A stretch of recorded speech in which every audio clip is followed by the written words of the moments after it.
바이든 행정부가 출범 100일 만에 새 대북 정책의 큰 틀을 밝혔습니다.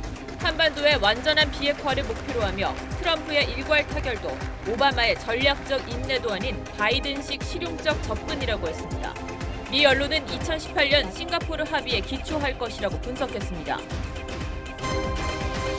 대전의 한 요양원에서 신속 항원 키트로 확진자를 조기에 확인하고 추가 감염을 막으면서 곳곳에서 도입 움직임이 빨라지고 있습니다. 인도에서는 처음으로 하루 확진 40만 명을 넘었고 사망자도 폭증하고 있습니다.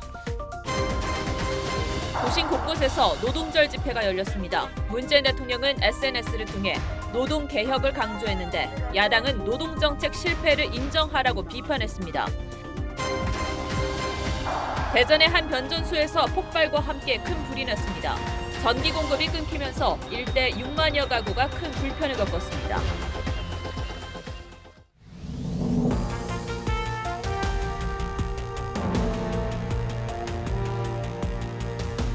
시청자 여러분 안녕하십니까? 뉴스7의 김명우입니다. 한미 정상회담이 다음 달 21일 백악관에서 열린다는 소식 전해드렸습니다. 이런 와중에 바이든 행정부가 새로운 대북 정책 검토를 끝냈다고 밝혔습니다. 정확히 취임 100일 만에 대북 정책 기조를 새롭게 만든 건 미국의 대외 정책 전체를 봤을 때도 의미가 크다고 볼 수 있습니다. 구체적 내용은 밝히지 않았습니다만 대북 압박을 강조한 오바마 행정부의 전략적 인내나 정상회담으로 일괄 타결을 노렸던 트럼프 정부와는 다를 것이란 점은 분명해 보입니다. 오늘 첫 소식 박경준 기자가 보도합니다. 에어포스원에서 열린 기내 브리핑에서 젠 사키 백악관 대변인이 바이든 행정부의 대북 정책 검토가 끝났다고 밝혔습니다. Our goal remains the complete denuclearization of the Korean Peninsula. 구체적 내용은 밝히지 않았지만 과거 정부의 접근법과는 다르다는 걸 명확히 했습니다. Our policy will not focus on achieving a grand bargain, nor will it rely on strategic patience. 전략적 인내를 강조하며 대북 압박에 주력했던 오바마식이나 정상 간의 톱다운 방식으로 일괄 타결을 추진했던 트럼프식은 아니란 겁니다. 대신 북한과의 외교에 열려있는 실용적인 접근을 하겠다고 밝혔습니다.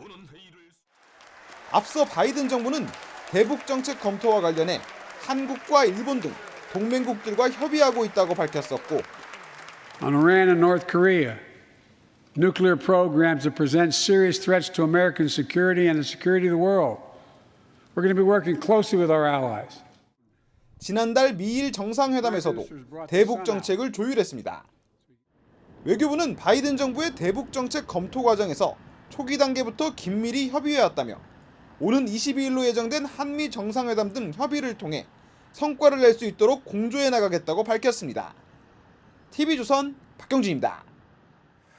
이에 대해 미국 언론은 바이든 정부의 대북 정책이 2018년 싱가포르 합의에 기초할 것이란 보도를 했습니다. 그러니까 한반도의 평화체제를 구축하자는 미북 간의 합의를 존중하면서 북핵 문제를 풀어가겠다는 구상이라는 분석입니다. 그렇다면 관건은 북한이 이런 구상에 호응할지 여부입니다. 하지만 그동안 북한의 행태를 보면 해법이 쉽지 않아 보입니다. 이어서 김도형 기자입니다. 워싱턴 포스트는 바이든 정부의 새로운 대북 접근법은 싱가포르를 비롯한 이전 합의에 기초할 것이라고 보도했습니다. 2018년 싱가포르 합의는 미북 간 새로운 관계 수립, 한반도 평화체제 구축, 완전한 비핵화 등을 담고 있습니다. 싱가포르 합의에서 다시 시작하자는 문재인 정부의 요구를 일부 수용할 수 있다는 의미입니다. 현 단계에서도 충분히 우리가 고려를 해야 된다 하는 게 우리 정부의 입장입니다. 하지만 북한은 기존 합의에서 오히려 더 멀어졌습니다. 핵무력은 강화했고 하노이 회담에서는 제재 해제를 먼저 요구했다가 퇴짜를 맞기도 했습니다. 앞으로도 강대강, 선대선의 원칙에서 미국을 상대할 것이라는 우리 당의 입장을 엄숙히 전명했습니다. 비핵화보다 핵군축 협상을 하겠다는 북한이 대화에 나설 가능성은 크지 않다는 분석이 나옵니다. 결국은 북미 간의 입장차가 여전히 남아있는. 최근 교역 재개 움직임을 보이는 북중 관계도 변수가 될 것으로 보입니다. 중국으로부터 지원 물자가 들어오고 북한 경제가 나아진다면 김정은이 굳이 미국하고 협상을 왜? TV조선 김도영입니다. 오늘 코로나 신규 확진자는 627명으로 사흘째 600명대를 기록했습니다. 새로운 집단 감염과 추가 감염은 계속되고 있습니다. 가정의 달 특성상 모임과 이동이 많죠. 확산 우려가 커지자 정부는 현행 거리 두기와 5인 이상 모임 금지를 3주 더 연장하기로 했습니다. 이런 가운데 한 요양원에서 신속 항원 키트로 확진자를 조기에 걸러낸 것으로 알려지면서 곳곳에서 도입 움직임이 빨라지고 있습니다. 정은혜 기자입니다. 현재까지 19명의 확진자가 발생한 대전 유성구의 한 요양원입니다. 지난달 29일 입소자 5명이 코로나 의심 증상을 보이자 요양원에서 미리 사둔 신속 항원 키트로 자체 전수 검사를 실시했는데 확진자들이 무더기로 발견됐습니다. 긴급하기 때문에 이걸로 우선 검사를 했고 검사 결과에 양성이 나왔기 때문에 PCR 검사를 한 겁니다. 신속 항원 검사는 빠르면 15분 안에 결과 확인이 가능하지만 정확성이 떨어진다는 한계가 있습니다. 하지만 이번 사례처럼 감염 확산을 막는 데 주요했다는 평가가 나오자 일부 요양시설에선 자체 구입에 나서고 있습니다. 현재 요양병원에서는 주 2회 코로나 검사를 하고 있습니다. 그러나 중간에 확진자와 접촉이 의심이 되거나 했었을 때 안심할 수 있을 것 같습니다. 이달부터는 100명 이상이 기숙생활을 하는 서울시내학교 20곳에도 신속항원 자가검사 키트가 시범 도입되고 서울대와 여주시는 신속 PCR 검사를 이미 시범적으로 운영하고 있습니다. 초기 증상이 있을 때 하면 80% 가까이 나오지만 무증상도 50%를 찾아낼 수 있기 때문에 영국에서는 이거를 대규모로 하는 이유가 무증상을 찾아내려고 하고. 신속 진단키트 도입 움직임이 빨라지는 가운데 방역당국은 어디까지나 보조적 수단이란 것을 유념해달라고 강조했습니다. TV조선 정은혜입니다. 코로나 백신 접종이 더디기만 한데 정부가 화이자 백신 신규 1차 접종을 어제부로 중단했습니다. 2차 접종 수급 불안이 이유였습니다. 1차 접종률을 늘리기 위해 아랫돌을 빼서 윗돌에 괴듯 2차 접종 분량을 끌어쓰다 생긴 일 아니냐는 비판이 나옵니다. 조덕현 기자입니다. 방역당국은 어제 각 지자체에 화이자 백신의 신규 1차 접종의 중단을 요청했다고 했습니다. 2차 접종을 안정적으로 실시하기 위해서 신규 1차 접종은 5월 중하순 이후에 혹시 모를 2차 접종의 수급 불안 때문에 1차 접종의 추가는 하지 않겠다는 겁니다. 이번 달 접종 예약을 기대했던 75세 이상 어르신들은 불편을 겪게 됐습니다. 예약 접수하지 말라고 그러는데 내가 75세 뭐 동의했는데 뭐 연락도 안 하네. 현재까지 들여온 화이자 백신은 200만 회분으로 이 가운데 남은 물량은 50만 회분입니다. 당장 3주 안에 2차 접종을 맞아야 하는 사람은 121만 명에 달해 70만 회분이 모자랍니다. 전문가들은 4월까지 300만 명이란 접종 목표 달성을 위해 무리하게 2차 접종분을 1차 접종에 쓰면서 생긴 문제라고 지적합니다. 2차 접종률을 갑자기 끌어당기면서 백신 부족 현상이 나왔고 국민들이 생각하기에 계획대로 되고 있지 않구나 하는 오해를. 더군다나 현재 화이자 백신은 매주 쪼개져 들어오는 상황. 방역당국은 접종 목표 달성에 차질이 없다는 입장이지만 애초 정부가 충분한 물량을 확보했다면 국민 불안을 막을 수 있었다는 지적도 나옵니다. TV조선 조덕현입니다. 네, 마스크를 벗고 일상을 회복하는 나라가 있는 반면 지금 인도는 그야말로 코로나 생존이란 말이 나오고 있습니다. 40만 명. 어느 도시의 인구수를 말하려는 게 아닙니다. 인도의 하루 코로나 확진자 수입니다. 전 세계 확진자도 1억 5천만 명을 넘겼습니다. 배상현 기자입니다. 병원도 못 가보고 집에서 숨진 이들을 장례사가 분주히 옮깁니다. 처리할 시신들이 너무 많습니다. Today we are picking up his cousin. 2 days back I picked up on my own uncle. 화장터는 미어터지고 묘지는 태부적입니다.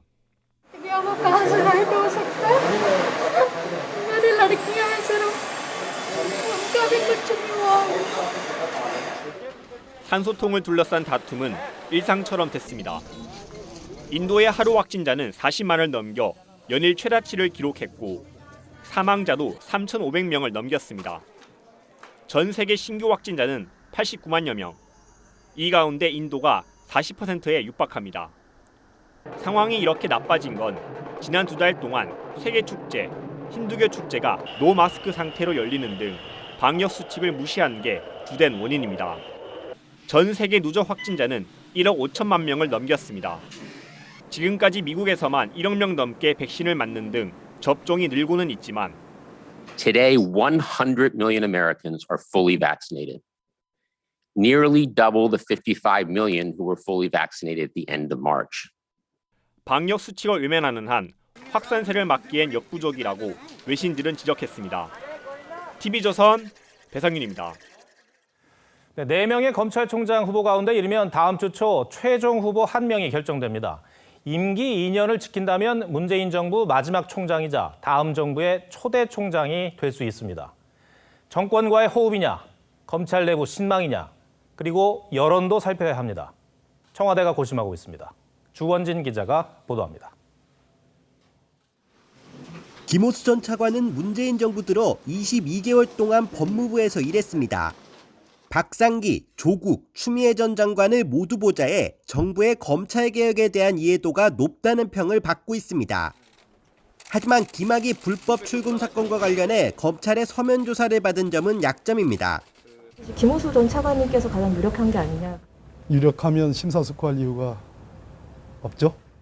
조남관 대검 차장은 검찰국장으로 추 전 장관을 보좌했고 윤석열 전 총장 사퇴 이후에는 총장 직무대행으로 일하면서 검찰 내 신망을 쌓았다는 평가입니다. 특히 조 차장은 지난해 윤 전 총장 징계 국면에서 추 전 장관을 공개 비판했고 박범계 장관 취임 이후에는 법무부의 핀셋 인사를 지적하기도 했습니다. 구본선 광주고검장과 배성범 법무연수원장도 수사에 정통하면서도 중립적이라는 평가를 받고 있습니다. 박 장관은 다음 주 초 최종 후보 1명을 문재인 대통령에게 제청할 예정입니다. TV조선 주원진입니다. 이성윤 서울중앙지검장은 검찰총장 후보에서 최종 탈락하면서 지금은 후배 검사들에게 기소를 당하냐 마느냐의 기로에 놓인 상황입니다. 김학의 불법 출국금지 사건 피의자의 휴일 공수처 관용차 에스코트 조사 논란까지 사면 초과에 놓인 이 지검장의 오늘의 포커스를 맞췄습니다. 지난달 29일 열린 검찰총장 후보 추천위. 이성윤 서울중앙지검장을 포함한 13명이 후보군에 이름을 올렸습니다. 4시간 뒤 발표된 최종 명단 순위에 이 지검장은 없었죠. 모든 분들이 다 만족하는 그런 회의 진행을 했고요. 특별히 큰 이견이라든가 이런 건 별로 없었어요. 추천위원 중 한 명인 이종엽 대한변호사협회장은 회의에 참석하면서 이 지검장을 공개 비판했습니다. 자기 조직을 믿지 못하는 사람은 조직의 수장이 될 자격이 없다고 생각을 합니다. 방금 말씀 주신 분은 이성윤 지검장으로 이해해도 됩니다. 네네, 감사합니다. 한마디로 이 지검장은 검찰 조직을 책임질 자격이 없다는 겁니다. 이 지검장은 문재인 정부에서 대검 반부패 강력부장과 법무부 검찰국장, 서울중앙지검장을 거치면서 승승장구했고 차기 검찰총장 영순위로 꼽혔습니다. 특히 작년 내내 이어진 추미애 윤석열 갈등 국면에서는 당시 윤 총장에게 정면으로 맞서며 추미애 장관을 지원했고 윤석열 징계 결정에도 힘을 보탰죠. 하지만 김학의 불법 출국 금지 사건에 연루돼 피의자 신분이 됐고 공수처장 관용차에 올라타 휴일 에스코트 조사를 받으러 가는 모습까지 포착되면서 여론의 문매를 맞았습니다. 검찰총장 후보자에서 배제되면서 중앙지검장 유임 가능성이 나오자 검찰 내부에서는 중앙지검장 자격이 있냐는 비판까지 나오고 있습니다. 현재 이 지검장은 재판에 넘겨질 위기에도 처해 있습니다.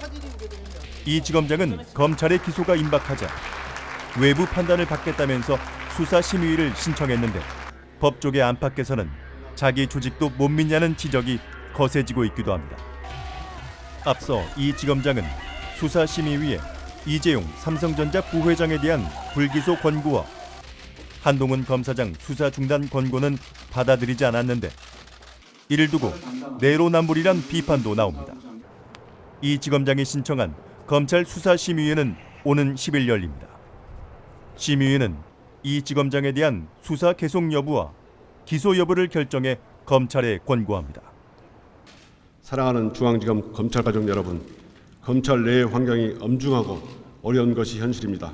저부터 각오를 새로이 하고 이 어려움을 이겨내기 위해 최선의 노력을 다하겠습니다. 이 지검장이 사상 초유의 피고인 신분 서울중앙지검장이 될 위기를 돌파할 수 있을지. 뉴스7 포커스였습니다. 네, 비가 내리는 오늘 전국 곳곳에서 노동절 집회가 열렸습니다. 문재인 대통령은 SNS를 통해서 노동개혁을 언급했는데 야당은 노동정책 실패부터 인정하라고 비판했습니다. 한지은 기자입니다. 우비 차림의 노동자들이 현수막을 들고 마포대교를 건넙니다. 131주년 노동절을 맞아 민주노총 소속 노동자들이 서울 등 전국 16곳의 시도에서 집회를 열고 노동환경 개선을 촉구했습니다.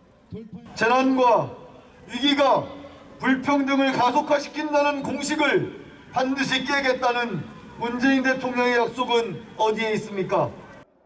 여의도 LG 트윈타워에서 행진을 시작한 민주노총 산하 단체들은 경찰과 몸싸움을 벌이기도 했는데 지켜드릴 테니까 조금만 참아주시기 바랍니다. 집회 신고 인원을 넘어서자 경찰은 자진해산을 통보했습니다. 서울 영등포경찰서는 집회 주최자 등에 대해 집시법과 감염병 예방법 위반 혐의로 수사를 진행할 것이라고 했습니다. 문재인 대통령은 오늘 SNS에 노동 존중 사회 실현이라는 정부 목표는 절대 흔들리지 않는다면서 코로나 위기가 노동개혁을 미룰 이유가 될 수 없다는 글을 올렸습니다. 이에 대해 야당은 노동정책의 실패를 인정하는 게 우선이라고 지적했습니다. 국민의힘은 지난 4년간 100조 원이 넘는 일자리 예산을 투입했지만 실업률은 최고치라며 세금만 쏟아붓는 고용정책은 밑빠진 독에 물붓기라고 비판했습니다. 국민의당도 정부는 노동정책 실패를 인정하고 시장 원리를 무시하는 급진적 정책 기조에서 벗어나야 한다고 지적했습니다. TV조선 한지은입니다. 오늘 새벽 대전의 한 변전소에서 큰 폭발과 함께 불이 났습니다. 폭발음에 놀란 주민들은 밤잠을 설쳤는데 전기 공급까지 끊기면서 6만여 가구가 큰 불편을 겪었습니다. 이승훈 기자입니다. 변전소 건물 위로 시뻘건 불길이 타오릅니다. 불길 위로는 새까만 연기가 하늘 높이 솟구칩니다. 변전소와 연결된 인도의 개폐기들도 불길에 휩싸입니다. 오늘 새벽 5시 15분쯤 대전시 동구의 한 변전소에서 불이 났습니다. 미사일 쏘는 줄 알았어요. 변압기 쪽에서 폭발해가지고 뻥 하고 터지더니 한 두서너 군데 변압기에서 불이 붙었는데 도로가에 있는 게 좀 있다가 한전 쪽에서 불이 났어요. 무인 변전소라 인명피해는 없었지만 변압기 1개와 개폐기 등 지중설비 19곳이 불에 탔습니다. 4시간 만에 불을 끄긴 했지만 변전소 인근 대전 동구와 중구의 6만 4천여 가구에 전기 공급이 한때 중단됐습니다.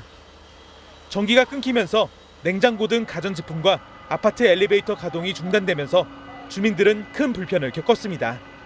일부 주택가 상가 등은 아직까지 복구 작업이 진행 중이라 추가 피해가 우려됩니다. 지금까지 아직 정전돼서 오늘 영업도 못하는 것 같아요. 저도 못하고. 저도 아침에 잠깐 가게 다녀왔는데 아직도 탄내가 많이 나고. 한국전력은 주변 변전소의 전기를 임시로 공급하고 추후 복구에 나선다는 방침입니다. 소방당국은 전신주에서 불길이 시작됐다는 진술을 토대로 정확한 화재 원인을 조사 중입니다. TV조선 이승훈입니다. 서울 한강공원에서 실종됐다가 닷새 만에 숨진 채 발견된 대학생의 부검이 오늘 진행됐습니다. 정확한 사인 규명에는 조금 더 시간이 걸릴 것으로 보입니다. 유족 측은 머리에 상처가 왜 났는지 밝혀달라며 눈시울을 붉혔습니다. 권형석 기자입니다.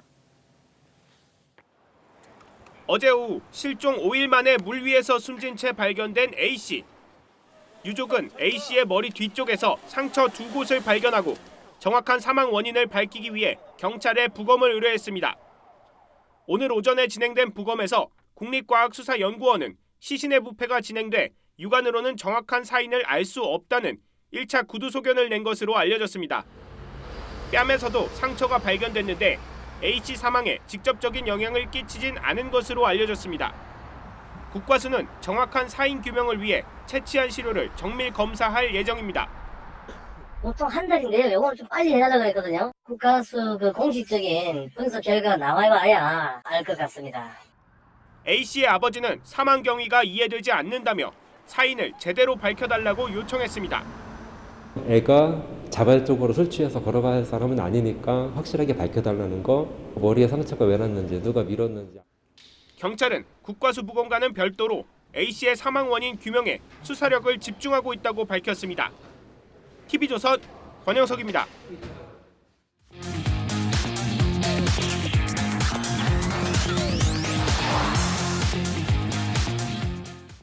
네, 오늘 취재우톡은 외교안보까지 공부 범위를 넓히는 윤석열 전 검찰총장이 주제입니다. 이 소식을 단독 취재한 정치부 김정우 기자에게 그 내막을 들어봤습니다. 국민을 보호하는 데 온 힘을 다하겠습니다. 상식과 정의가 무너지는 것을 지켜보고 있기 어렵습니다. 단독 보도한 외교안보팀장 김정우 기자에게 취재 뒷이야기를 들어보겠습니다. 윤 전 총장이 그렇게나 공부를 열심히 하고 있습니까? 네 글자로 정리해보면 네. 집콕 열공, 그 서초동 자택에 책, 자료 이런 것들이 계속 밀려오고 있고 주제는 주로 이제 뭐 경제, 사회, 노동, 복지까지 사람들도 꽤 만나는데 정말 두주불사로 유명한 윤 전 총장이 최근에는 이제 술도 거의 끊었다고 하더라고요. 자기도 관리를 해야 되니까 거의 안 마신대요 지금. 그래서 워밍업을 하고 있다 그렇게 보여집니다. 밀도 있는 통화를 나눴다는 분이 김성환 전 외교부 차관이에요. 초등학교 동창으로 거의 반세기 가까이 지금 중마고로 지금 지내고 있는데 통화는 뭐 할 수 있죠. 그런데 이제 문제는 내용이지 않습니까? 첫 통화에서부터 이게 좀 예상치 못한 묵직한 게 들어오는데요. 미국 확장 억제, 한미 외교 국방 장관 공동 성명하고 거기에 왜 북한 비핵화가 빠졌냐. 세 번째가 얼마 전에 북한이 탄도미사일 발사했습니다. 그날 이제 이거에 대해서 논의를 했고 무기, 뭐 약간 밀리터리 분야에 관심이 굉장히 많다고 그래요. 네 번째가 미중 반도체 전쟁과 한국의 포지셔닝인데 경제 외교 분야라고 볼 수가 있습니다. 그런데 이렇게 세세한 통화 내용까지 어떻게 알 수 있었을까? 전 그 부분이 가장 궁금했어요. 감청한 건 아니고요. 근데 이제 그 복수의 취재원을 통해서 이제 외교 안보 분야의 자문을 받고 있다라는 일정 부분이 좀 취재가 됐고 바로 이제 김 전 차관한테 전화를 해서 이러이러한 부분이 좀 확인됐다라고 얘기를 했더니 처음에 상당히 부담스러워했어요. 이제 이런 사실이 알려지면 괜한 오해와 음해가 생길 수 있다. 보도를 좀 자제해달라. 했는데 상당부 취재가 된 내용이고 소문도 이미 좀 나만큼 났기 때문에 라고 말씀을 드렸더니 하루가 딱 지나서 이제 기왕할 거면 좀 제대로 해라 라고 하면서 정확하게 어떤 일이 있었는지 이제 쭉 불러준 겁니다. 이 통치의 영역으로 통하지 않습니까? 외교안보 분야가. 이건 대권 의지를 드러낸 신호다. 그 김성환 전 차관은 뭐 왜 그렇게 공부하는지 모르겠다 이러면서 그냥 웃고 넘겼는데 이 외교안보는 이게 목적이 없이는 공부를 하기가 쉽지 않은 분야는 분명하고 그러니까 아마도 뭐 모두가 생각하는 그 이유이지 않을까. 그동안 윤 전 총장이 안보관에 대해서 드러낸 적이 있었습니까? 거의 없었는데 검찰총장 인사청문회 할 때 그때 이제 서면질의 답변에서 주적은 북한이라고 생각한다. 주적관도 약간 보수적이고 확실하게. 그러면 김 기자가 봤을 때 윤 전 총장의 대권 등판 시기 언제쯤이 될까요? 한 줄 톡으로 한번 정리해보죠. 한 줄 톡으로 하면 치국 앞에 제가 일단 먼저 집안을 먼저 잘 가져나게 해야 통치도 가능한 건데 부인 김건희 씨 사건이 어느 정도 마무리될 시점이 됐는데 결과가 아직 안 나오고 있거든요. 뭐 수사 종결이든 기소를 하든 뭔가 이렇게 결론이 나야 그에 대한 대응 차원에서도 뭐가 나올 것 같은데 변수가 될 것 같습니다. 윤 전 총장의 행보 하나하나가 관심이 쏠릴 수밖에 없는데 김 기자 이제 앞으로 그 뒷이야기를 좀 취재 부탁드립니다. 잘 들었습니다. 고맙습니다.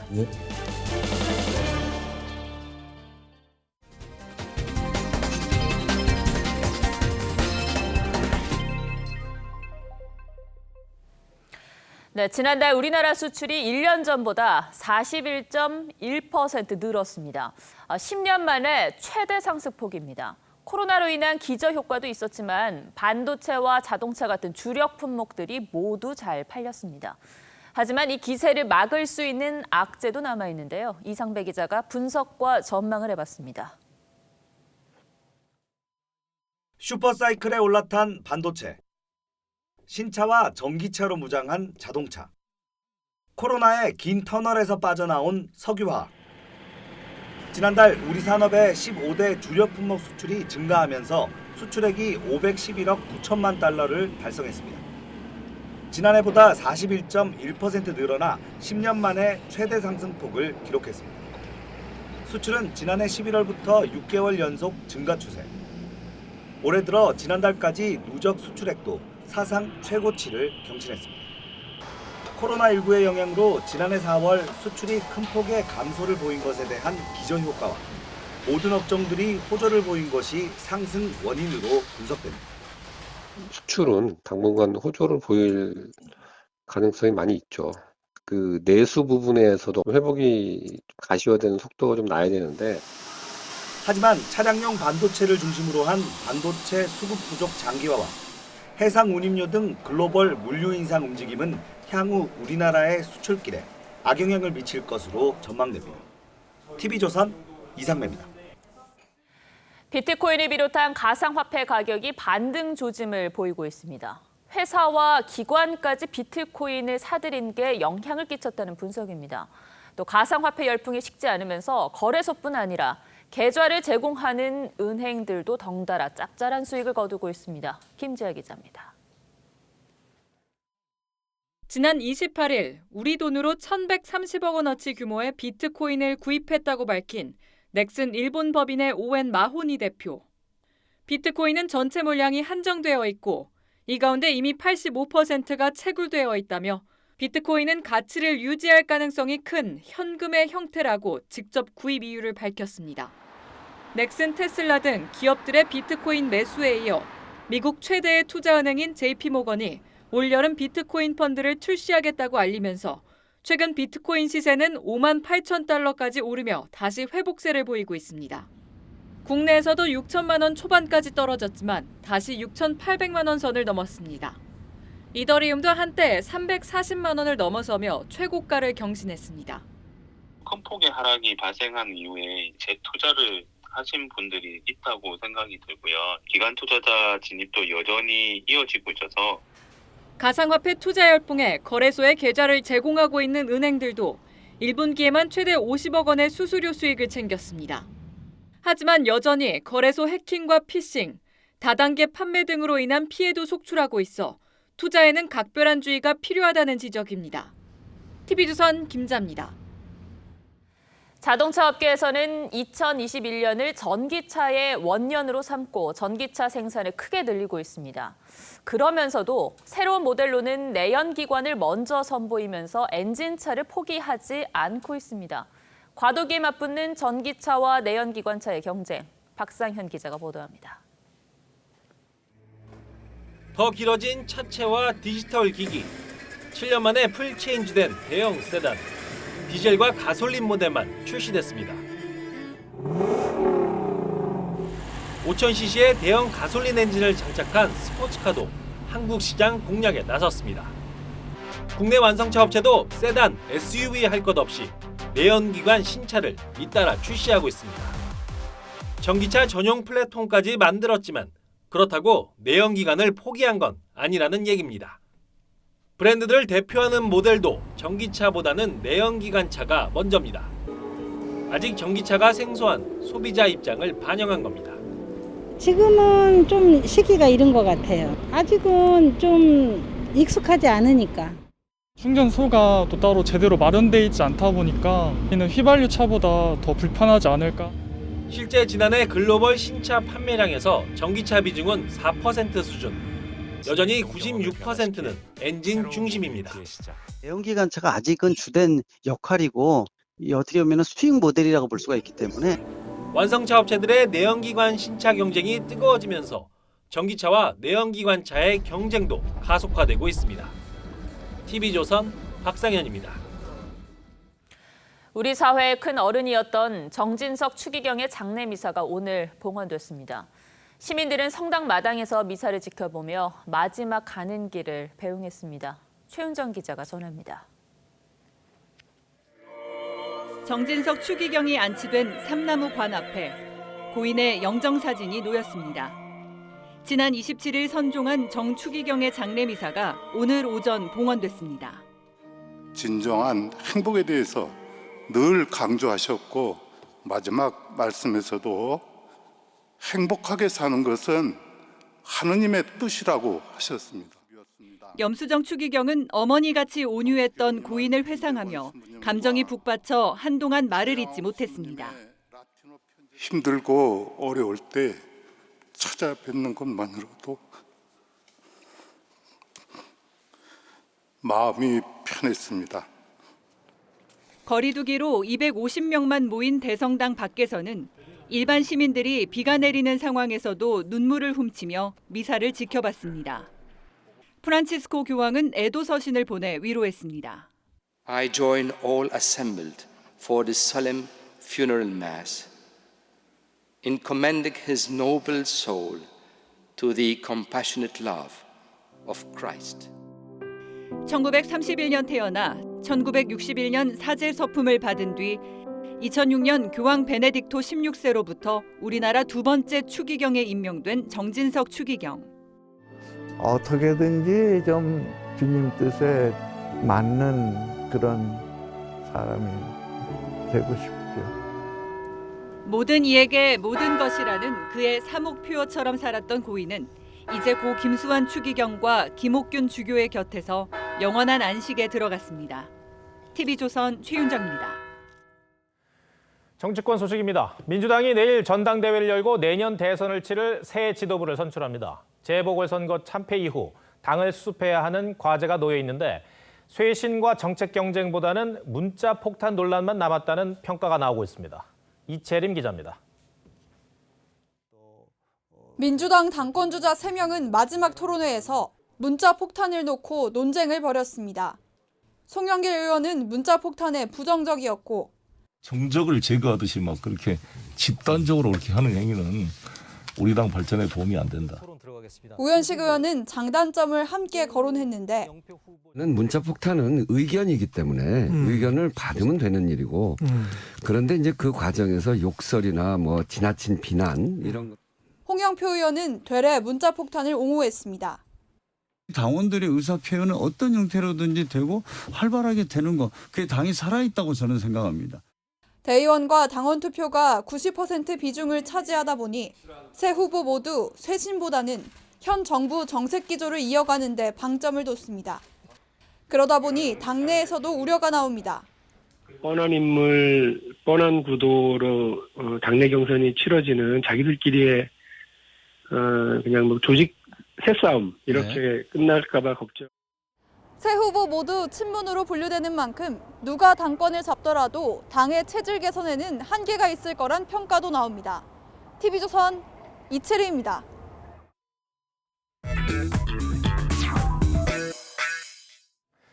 네, 뉴스야 시작합니다. 정치부 홍현주 기자 나와 있습니다. 첫 번째 물음표 보죠. 네, 첫 번째 물음표는 황교안과 엮지 마라입니다. 네. 지난해 총선 참패에 책임을 지고 물러난 황교안 전 미래통합당 대표 얘기 먼저 해보겠습니다. 홍 기자, 최근 황 전 대표가 정계 복귀 움직임을 보이고 있죠? 네, 그렇습니다. 황교안 전 대표는 다음 주 7박 8일 일정으로 미국 워싱턴 DC를 방문하는데요. 헤리티지 재단 등 미 정책 연구기관에서 이 정관계 인사들을 만나 한미동맹과 북한 인권 문제 관련 메시지를 낼 예정이라고 합니다. 황 전 대표 측 관계자는 대외 활동의 가장 큰 시작점이라며 이 정계 복귀 신호탄으로 봐도 될 것 같다고 말했습니다. 황 전 대표가 이번 주 초에 국회를 방문을 했었는데 구설이 있었습니까? 네, 그렇습니다. 황 전 대표 지난 26일 손실보상법 제정을 요구하는 국민의힘 최승재 의원의 국회 농성장을 방문했습니다. 네. 그런데 이 방명록에서 류호정 의원의 이름을 보고 어디 의원이냐, 그러니까 어느 당 의원이냐고 물었습니다. 직접 들어보시죠. 모종은 어디 의원이에요? 정의당이요. 네. 그런데 이 황 전 대표 복귀를 바라보는 국민의힘 의원들의 반응은 어떻습니까? 네, 사실 21대 의원들이요 모두 황 전 대표 체제 하에서 공천을 받고 국회에 들어온 사람들이기 때문에 직간접적으로 인연이 있을 겁니다. 예. 그런데 대다수 의원들 지금 오늘 물음표처럼요 한마디로 엮지 말라는 분위기입니다. 한 중진 의원은 올 초 황 전 대표와 식사를 하면서 아직은 때가 아니다, 지금은 기다려야 할 때다라고 이야기를 했는데 며칠 뒤 정계 복귀를 암시하는 글을 이 황 전 대표가 올려서 황당했다고 말하기도 했습니다. 또 황 대표 시절 원내대표를 지낸 나경원 전 의원을 비롯한 다른 인사들도 공개적으로 비슷한 반응을 보였습니다. 들어보시죠. 조금 이제 결을 달리 하는데요. 뭐 지금은 조금 천천히 계시는 게 좋지 않을까 이런 생각들 많이 하시는 것 같습니다. 적절하지 않습니다. 몸을 푸시든 뭐든 개인의 자유시겠지만 저는 바람직하지 않다고 생각합니다. 이게 최소한 대선에 도움은 되지 않겠구나 이런 반응인 것 같은데 그런데 왜 이렇게 반대를 하는 겁니까? 네, 국민의힘은요 지금 비대위를 중심으로 중도 외연 확장에 힘을 쓰고 있었죠. 그런데 황 전 대표의 복귀는 당이 과거로 회귀하는 듯한 인상을 줄 수 있기 때문입니다. 황 전 대표는 삭발과 단식, 장외투쟁 등 이 강경 행보로 국민들에게 거부감을 줬고 또 원내에서는 패스트트랙 사태 완패로 성과를 얻지 못하기도 했습니다. 그래서 이 정치인 황교안에 대한 평가는 총선 참패로 이미 끝난 것이라는 시각도 있습니다. 반면 황 전 대표는 이 전당대회 출마에는 관심이 없고 다가올 대선에서 주자로 뛰는데 관심이 있는 것으로 전해지고 있습니다. 알겠습니다. 첫 번째 물음표 정리해 볼까요? 네, 첫 번째 물음표 황교안과 엮지 마라의 느낌표는 말리는 시누이는 진심으로 하겠습니다. 네. 이 옛말에 때리는 시어머니보다 말리는 시누이가 더 밉다 이런 말이 있죠. 네. 시누이가 겉으로는 위해주는 척하면서 속으로는 다른 생각을 한다는 건데 적어도 제가 취재했던 이 국민의힘 의원들의 경우 황 전 대표의 복귀를 만류하는 건 진심인 것 같아 보였습니다. 네. 두 번째 물음표 보여주시죠. 네, 두 번째 물음표는 JK 김동욱과 김어준의 차이입니다. 네. 가수 JK 김동욱 그리고 방송인 김어준 두 사람 모두 정치 현안에 대해서 목소리를 냈죠. 한 사람은 내고 있고. 김동욱 씨가 오늘 조선일보와 인터뷰를 했습니다. 나는 음악 방송에서 음악 이야기만 했는데도 하차했고 김어준 씨는 방송에서 정치적 발언을 하고도 계속 방송을 하고 있다고 지적했습니다. 네. 김 씨는 또 여기가 공산국가도 아니고 내 생각까지도 주변 사람들의 눈치를 봐야 하니만 이러면서 황당했습니다. 실제로 지난 1월에 이 조국 전 장관과 추미애 전 장관을 비판하는 글을 SNS에 올린 이후 이 김 씨가 10년간 진행해온 지역방송 음악 프로그램에서 돌연 하차한 바가 있습니다. MC를 관두게 됐습니다. 좀 시원섭섭하기도 하고 한편으로 좀 안타깝기도 한데 무엇보다도 여러분들께 무대에서 마지막 작별 인사를 했으면 좋았을 거라는 생각도 합니다. 방송에서 정치적 견해를 밝힌 게 아니죠. 네. 그리고 SNS에다가 올린 건데 근데 이게 하차의 계기가 됐다는 얘기입니까? 네, 김동욱 씨 주장은 그렇고요. 네. 방송사 측은 별다른 입장을 내지 않고 있습니다. 김 씨는 TV조선과 문자 인터뷰에서 정치적 색깔은 생각해 본 적이 없고 지금 있는 현실이 참을 수가 없어서 반응한 것뿐이다 라면서 정권이 바뀌고 그 사람들도 또 잘못을 한다면 똑같이 비판할 것이라고 전하기도 했습니다. 네. 그 과거 이명박 박근혜 정권 때 블랙리스트가 왠지 생각이 나고 좀 비슷하다는 그런 느낌이에요. 예, 그렇습니다. 문체부 산하 진상조사위원회 지난 2018년 이명박 박근혜 정부 때 9천여 명에 달하는 문화예술인 및 단체가 이 블랙리스트에 포함돼 피해를 입었다는 조사 결과를 발표했습니다. 네. 문성근, 김미화, 김재동 씨 등이 피해자로 밝혀졌고 조윤선 전 장관은 관련 혐의로 구속됐습니다. 물론 이번 논란에서 정권 차원의 개입이 있었는지는 드러나지 않았죠. 하지만 정부를 비판한 인사를 방송에서 하차시키고 자유로운 의사표현을 막았다는 점에서 당시를 떠오르게 한다는 의견도 있습니다.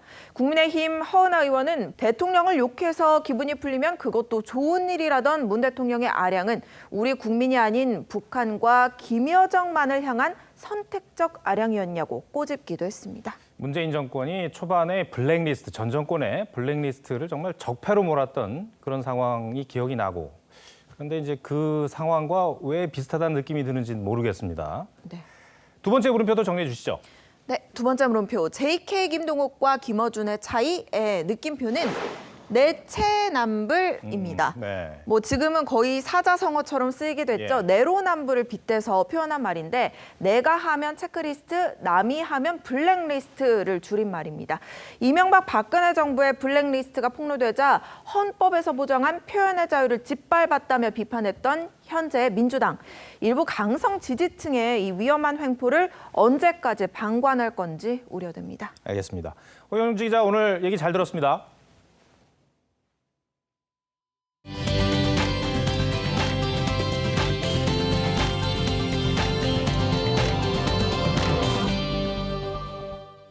미국 텍사스 등 남부 지역에 야구공만한 우박이 쏟아졌습니다. 날벼락 같은 이 거대한 우박이 자동차, 유리창 등을 부수면서 하룻밤새 재산 피해만 4조 원에 이른다고 합니다. 유혜린 기자입니다. 유리창 밖으로 요란한 소리와 함께 우박이 장대비처럼 쏟아져 내립니다. 쉼없이 이어지는 우박 세례에 마당 수영장이 물보라를 일으키며 출렁입니다. 지난달 28일 밤 텍사스주와 오클라호마주의 3개 도시에 우박을 동반한 폭풍이 강타했습니다. 도시 전역에 골프공보다 큰 직경 5cm 우박이 떨어졌는데 일부 지역에선 야구공만한 우박도 관측됐습니다. 최대 시속 112km의 강풍과 함께 몰아친 우박 때문에 도시는 쑥대밭이 됐습니다. 야외에 주차한 자동차들은 총격을 당한 것처럼 유리창이 박살났습니다. 가정집 유리창도 깨지고 블라인드까지 구멍이 났습니다. 야구공보다 큰 대형 우박이 떨어진 집은 천장이 뚫렸습니다. 그나마 우박에 맞아 다치는 인명피해는 없었습니다. I'm blessed, even though we'll have to replace everything, all of that back there is replaceable. 워싱턴 포스트는 직접적인 피해액만 1조 원이 넘을 거라고 전했습니다. 기상예보업체 아큐웨더는 이번 우박으로 인한 피해가 우리 돈으로 3조 9천억 원에 달할 걸로 추산했습니다. 이는 지난해 카리브해 일대를 강타했던 1등급 허리케인 이사이아스의 피해액 3조 3천억 원과 비슷한 규모입니다. TV조선 유혜림입니다.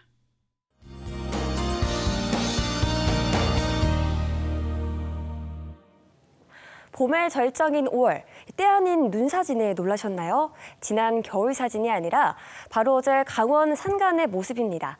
어제 강원 산간으론 때늦은 춘설이 펼쳐졌는데요. 설악산 국립공원 사무소는 고지대의 기온이 영하권으로 떨어지면서 내리던 비가 눈으로 변해 대청동 부근에 15cm 안팎의 눈이 쌓였다고 밝혔습니다.